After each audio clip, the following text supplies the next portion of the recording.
उपवासाचे धपाटे.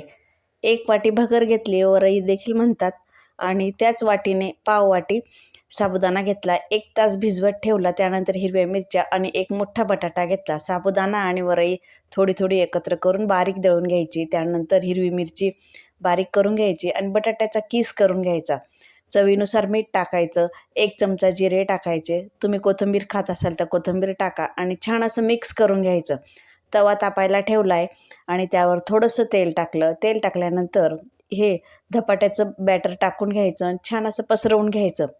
वरची बाजू थोडी कोरडी झाली की पलटी करायची, म्हणजे दोन्ही बाजू छान शेकून घ्यायच्या. एकदम छान असे मऊ लुसलुशीत असे हे धपाटे तयार होतात. हे तुम्ही कशाबरोबरही खाऊ शकतात. येथे मी हे लोणच्याबरोबर सर्व केलेलं आहे. लोणच्याची रेसिपीसुद्धा आपल्या चॅनलवर आहे, बघू शकता. धपाटे किती मऊ लुसलुशीत तयार झालेले आहेत, प्रवासातही नेऊ शकता. धन्यवाद.